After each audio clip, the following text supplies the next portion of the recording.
मैं योगेंद्र आपके अपने YouTube चैनल पर स्वागत करता हूं। दोस्तों, आज हम खिल्जी वंश के बारे में पढ़ेंगे। इससे पहले हमने सल्तनत काल के दौर में गुलाम वंश को पढ़ा। गुलाम वंश के अंतिम शासक क्यूमर्स हुए। क्यूमर्स की हत्या के बाद खिल्जी वंश की स्थापना हुई, जिसका क्रम 1290 से 1320 तक रहा। 1290 ईस्वी में खिल्जी वंश की स्थापना जलालुद्दीन फ़िरोज़ खिल्जी ने की।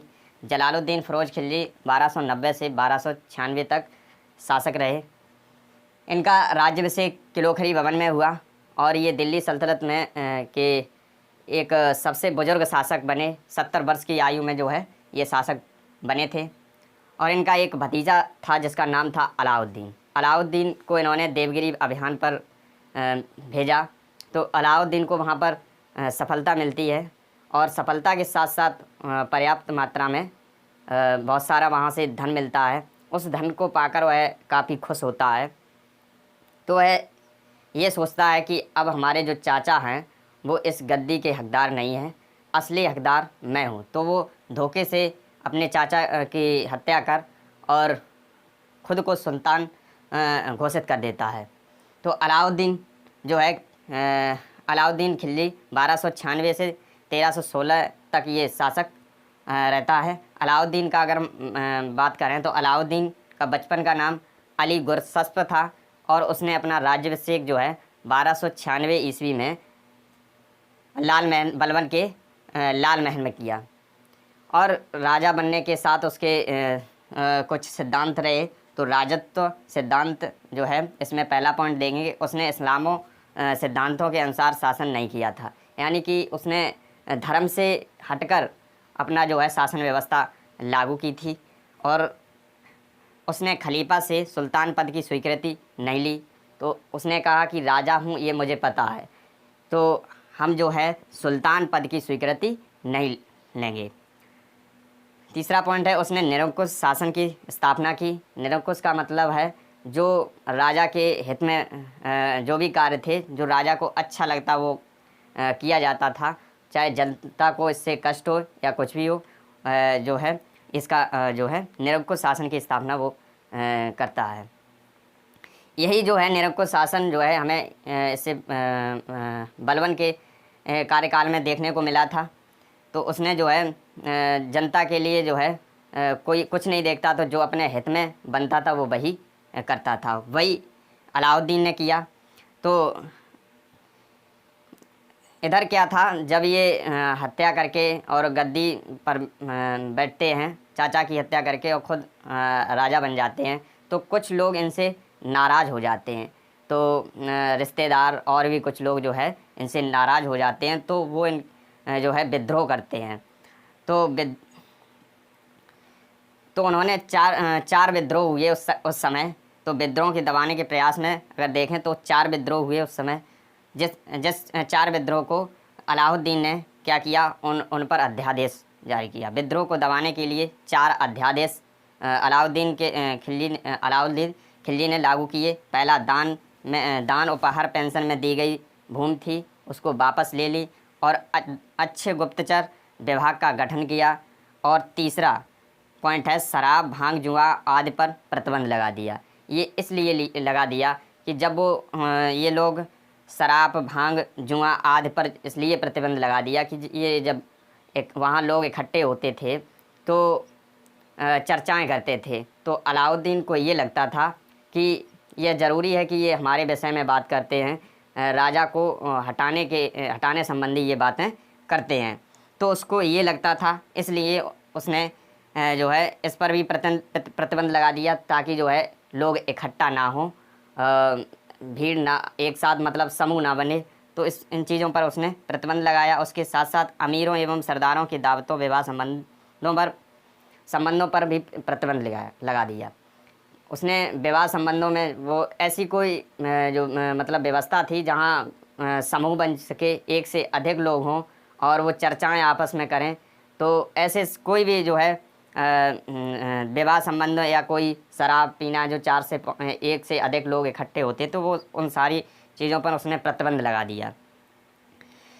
उसके बाद अगला पॉइंट देखें तो हिंदुओं पर कठोर नीति के तहत उन्हें निर्धन बनाया ताकि वे विद्रोह न कर सकें। राजस्व कर व्यवस्था लागू की, मंगोलों का मुकाबला करने एवं सुदृढ़ साम्राज्य के स्थापना के लिए कर में वृद्धि की और लगान जो था वो 1/2 निर्धारित किया, जो कि पहले 1/3 हुआ करता था।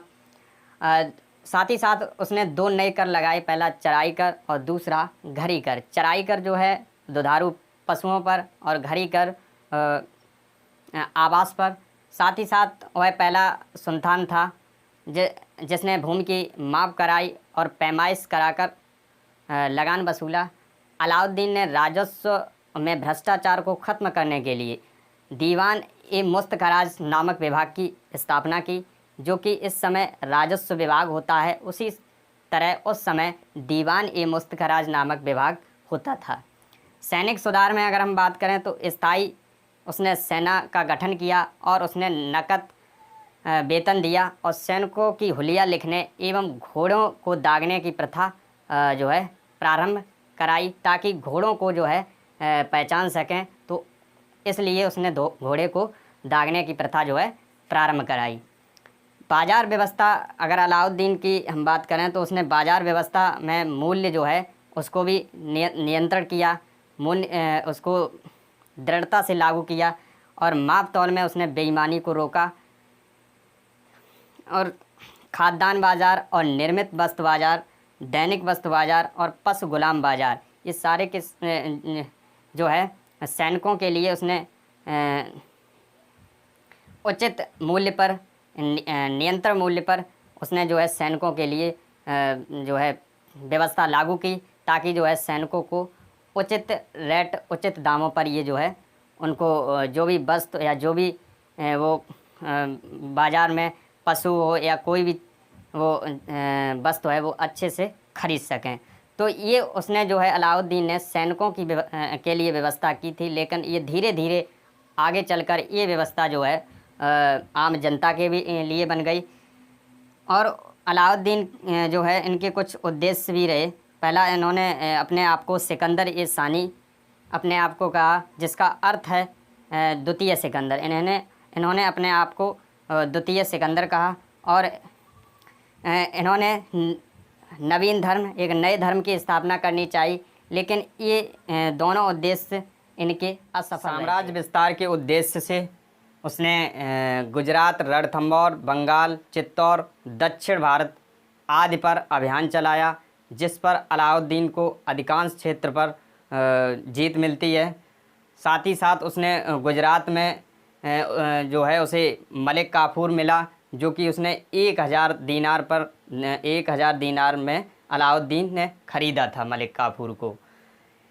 सेनापति जफ़र खां, अलाउद्दीन का सेनापति था जिसका नाम था जफ़र खां, जो मंगोलों से युद्ध करते समय मारा गया। जब अलाउद्दीन एक चित्तौड़ गए थे तो वहाँ जो रानी पद्मिनी थी, जो कि राजा रत्न सिंह की पत्नी थी, तो उनसे कुछ प्रेम संबंध कुछ रहा। तो ये इसका वर्णन जो है मलिक मोहम्मद जायसी ने एक किताब थी पद्मावत 1540 में पद्मावत किताब में इसका वर्णन किया है इस कहानी का। उसके बाद अगला पॉइंट देखें तो दक्षिण भारत पर अभियान मलिक काफूर ने 1307 ईस्वी में किया। इस समय मंगोलों ने सर्वाधिक आक्रमण किए थे। उसके बाद अलाउद्दीन से ज़्यादा क्वेश्चन आपको परीक्षा में बनते हैं। और उसके बाद जो है अलाउद्दीन के बाद एक नए शासक आते हैं जिनका नाम है शहाबुद्दीन उमर। 1316 ईस्वी में जो है ये बनते। अलाउद्दीन की मृत्यु के बाद शहाबुद्दीन उमर 1316 ईस्वी में शासक बनते हैं। ये नामात्र के एक शासक रहे, कुछ समय के लिए शासक रहे। उसके बाद मुबारक शाह 1316 से 1320 तक ये शासक रहते हैं। ये स्वयं को ही सुल्तान घोषित कर देते हैं। तो इनके बारे में कुछ विशेष नहीं है। 1320 के बाद कुछ समय के लिए नासिरुद्दीन खुसरो 1320 ईस्वी में जो है शासक बनते हैं। ये खिलजी वंश के अंतिम शासक जो है नासिरुद्दीन खुसरो